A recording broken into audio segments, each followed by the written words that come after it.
السلام علیکم ورحمۃ اللہ وبرکاتہ۔ نحمده ونصلي على رسوله الكريم أما بعد،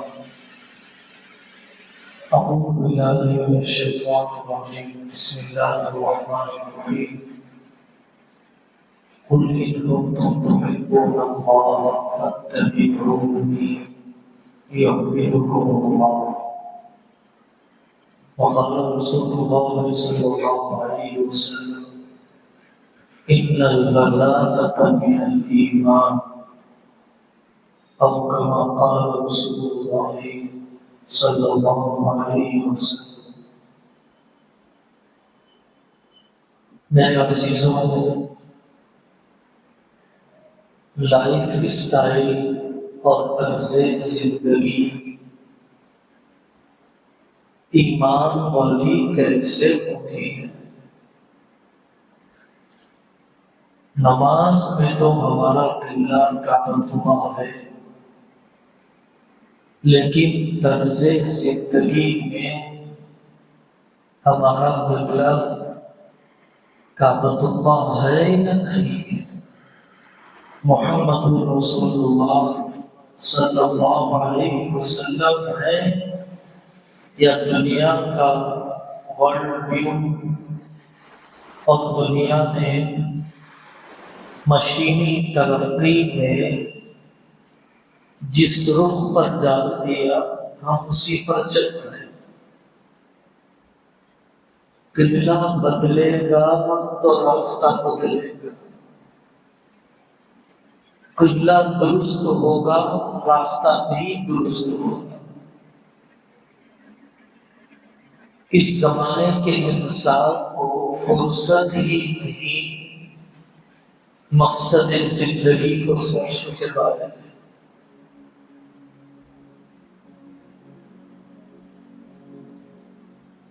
آدمی کی طبیعت پر اس کا خاندان، ٹریڈیشن، روایت یا اس کا رجحان یا اس کے زندگی کے اصول، یہ تین چیزیں اس کے ویژن اور رجحان کو طے کرتی ہیں۔ لیکن میڈیا، منڈی اور ایجوکیشن سسٹم، یہ تین چیزیں انسان کے ذہن پر حاوی ہو چکی ہیں،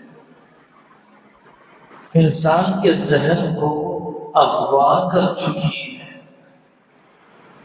آزادانہ طور پر اس کو اپنے دل کا قبلہ طے کرنے دینا نہیں چاہتی ہے۔ خوب یاد رکھیے، مادیت، میٹیریلزم معنویت کا بدل نہیں ہو سکتی، روحانیت اسپریچولیزم کا آلٹرنیٹ کبھی نہیں ہو سکتی ہے۔ انسان یہ تو چاہتا ہے کہ ملک کا پی ایم اور سی ایم میں طے کروں، لیکن اپنے عمل کے صحیح رخ کو نہیں طے کرنا چاہتا ہے۔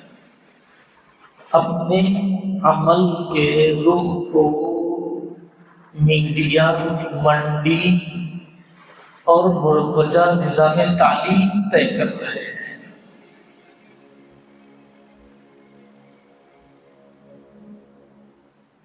طرز زندگی بگڑ گئے، لائف اسٹائل کے بگڑنے کے اسباب ہیں۔ پہلا سبب ہے آزادی۔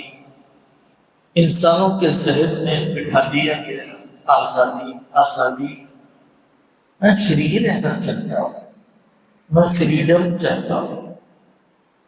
دوسری وجہ لذت میں اضافہ، مزہ، انجوائے۔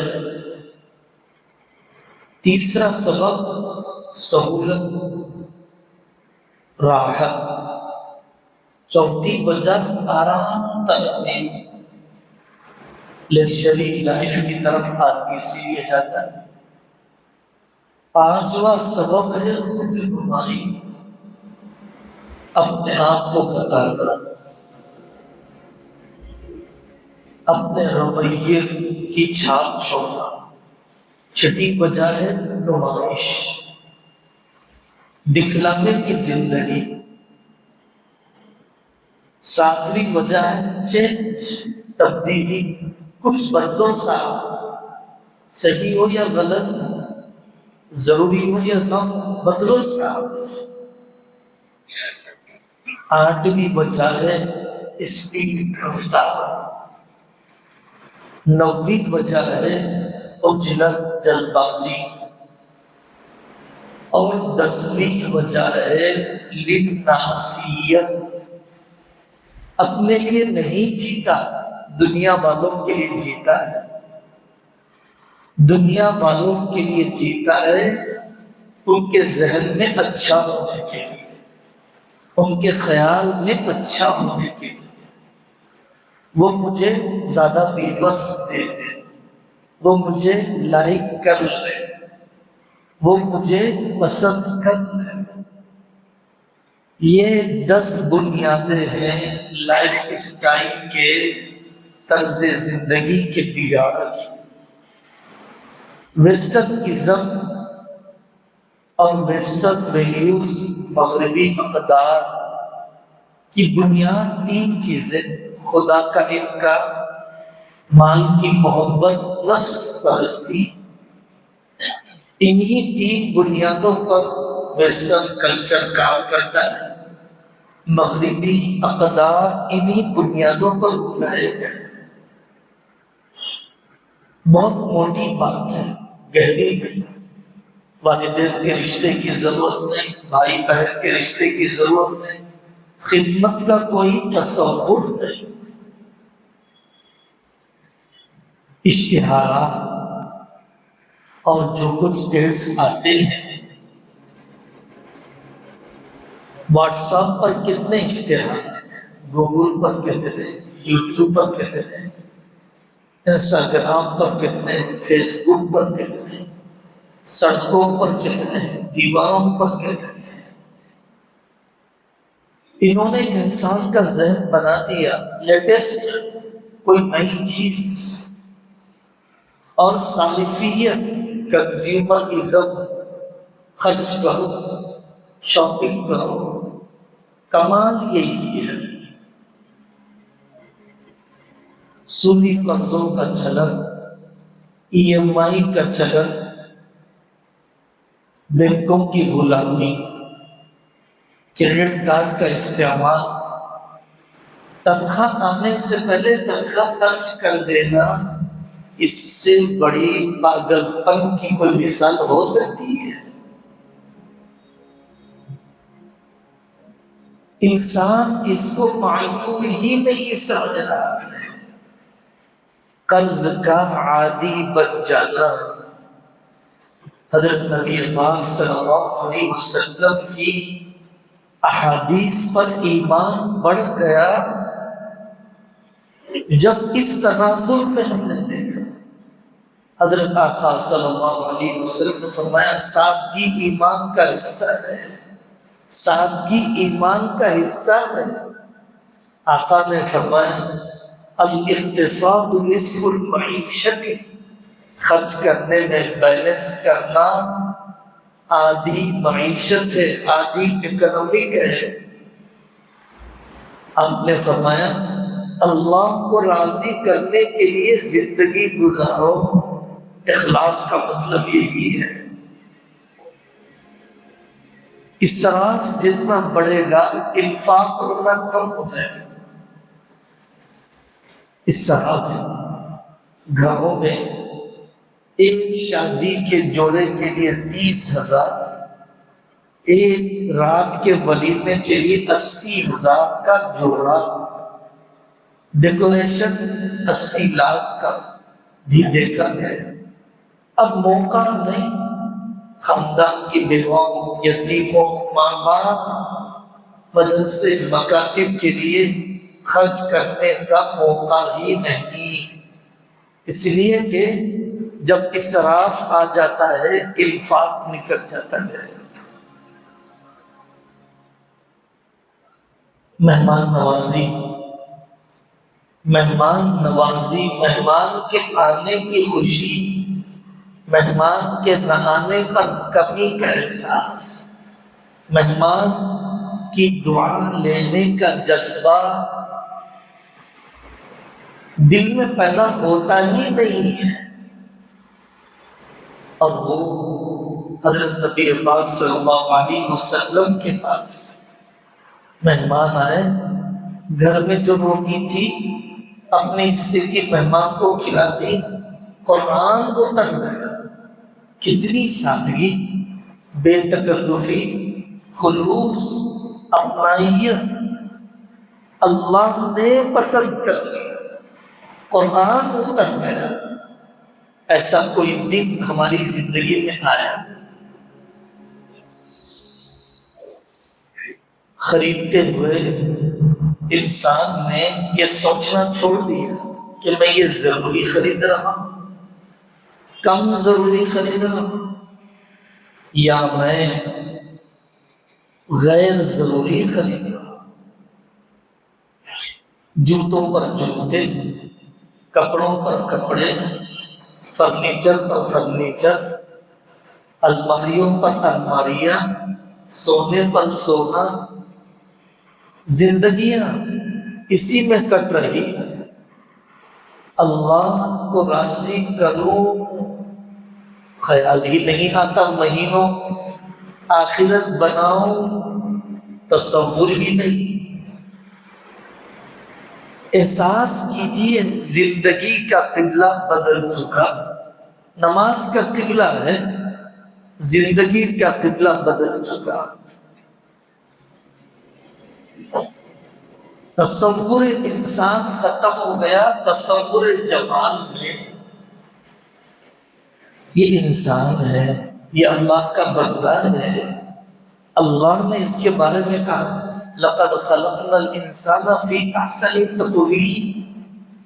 اس کا احترام ہونا چاہیے، یہ دل سے نکل گیا۔ تصور جمال، کیسے میں چمڑی کو سجاؤں، کیسے میں اپنے بال کو بناؤں، کیسے ایک ناخن کو خوبصورت کروں۔ دنیا میں کاسمیٹک سرجری، پلاسٹک سرجری اور اس کے بڑے بڑے سیلون ہم سب کی پہنچ سے باہر، ہم جانتے بھی نہیں۔ تصور انسان، مقام انسان ختم ہو گیا تصور جمال کی فکر میں۔ فرق کرو، فیشن الگ ہے، خوبصورتی الگ ہے۔ لوگ فیشن پرستی کو خوبصورتی سمجھتے ہیں۔ ہر 2-4 منٹ میں، ہر 10-15 منٹ میں اس چہرے کو بناتا ہے، بناتی جس کو دنیا دیکھ رہی ہے، اس دل کو جھانکتا ہی نہیں جس کو اللہ دیکھ رہے ہیں۔ پانی ضرورت ہے، پینے کے لیے گلاس چاہیے اور پہنچانے کے لیے نل چاہیے۔ اس سکتا تو ٹھیک تھا، لیکن 1 لاکھ کا واش بیسن، نل سے پانی لینے کے لیے کئی ہزار کا نل، یہ بلا جواز آسائش ہے، نمائش ہے، تفاخر ہے، اسٹیٹس بتانے، مینٹن کرنے کی حماقت ہے۔ بڑھاپا اس پر لگ رہا ہے، کمائیاں اس پر لگ رہی ہے۔ اب ہمیں سوچنا ہے کہ فطری زندگی سے کتنے دور ہوتے جا رہے ہیں۔ خالص مٹی پر کب چلے، دھوپ میں کب رہے ہیں، پسینہ کب نکلا، بھوکے کے درد کا احساس کب ہوا۔ بیمار کی عیادت کا خیال کب آیا؟ مرحوم دادی نانی ابا امی کی یادیں آئی اور دو رکعت مغفرت کے لیے پڑھنے کا خیال آیا؟ ایسا نہیں ہے۔ اس زمانے کے انسان کا مقصد یہ ہو گیا صحت مند رہوں، لمبی عمر رہوں، صحت مند رہوں، لمبی عمر رہوں، بس زندگی کا مقصد یہ ہے۔ میرے بھائیوں، عمر کسی کام کی نہیں عمل کے بغیر، عمر کسی کام کی نہیں اللہ کی رضا کے بغیر، عمر کسی کام کی نہیں اپنی آخرت بنائے بغیر۔ نئے آلات کی زنجیر اور حجری عمارتوں کے جنگل، بند عمارتوں کے حجری جنگل میں آدمی جی رہا ہے۔ آخری مرتبہ کھلا آسمان کب دیکھا؟ آخری مرتبہ لہلہاتی کھیتیاں کب دیکھی؟ کب زبان سے نکلا بے اختیار سبحان اللہ؟ اور کیجئے دلوں کی ویرانی، روحوں کا اجاڑپن۔ شہروں کے باہر فارم ہاؤس بھی بناتے ہیں فطری زندگی نیچرل لائف گزارنے کے لیے، تو قدرت اور اللہ کو جاننے کے لیے نہیں، وہ بھی تعیش کے لیے، وہ بھی عیاشی کے لیے، وہ بھی غفلت کے لیے۔ خلوت پسندی الگ ہے، انفرادیت پسندی الگ ہے۔ انڈیویجولزم کونا پکڑنا کیوں؟ فون استعمال کر سکوں، کونا پکڑنا کیوں؟ تاکہ عیاشی کر سکوں۔ اور خلوت پسندی کونا پکڑنا تاکہ دھیان کی نماز پڑھ سکوں۔ خلوت پسندی کونا پکڑنا تاکہ دعا میں جی بھر کے رو سکوں۔ خلوت پسندی تاکہ فلانے کو صدقہ ایسا دوں کہ اس کو بھی پتہ نہ چلے کہ کس نے دیا۔ تو خلوت پسندی خدا طلبی کے لیے ہوتی ہے، خلوت پسندی خدا طلبی کے لیے ہوتی ہے، اور انفرادیت پسندی نفس پروری کے لیے ہوتی ہے۔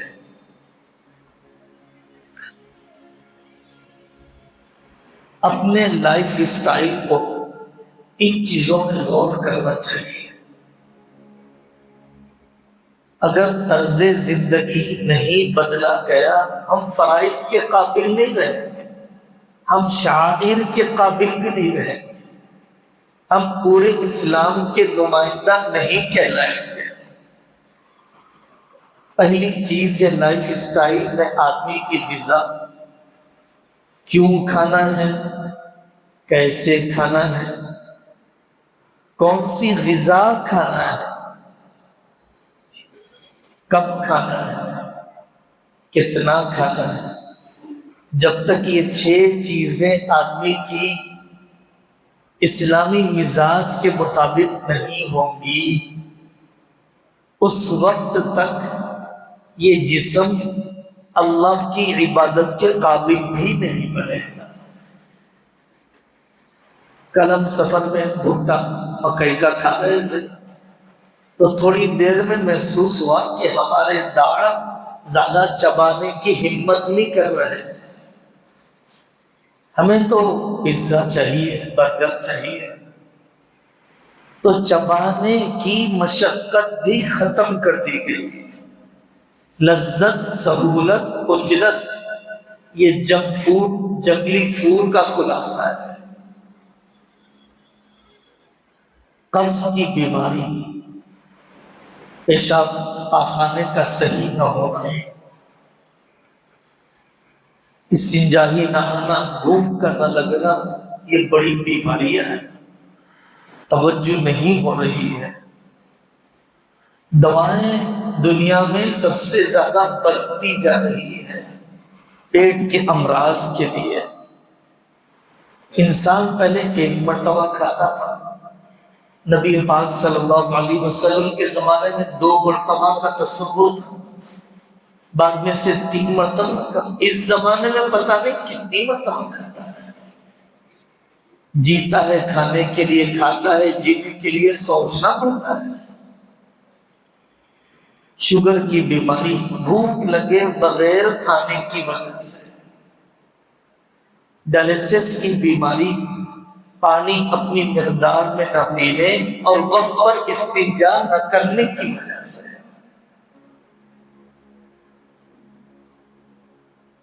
شکر کا استعمال سفید زہر ہے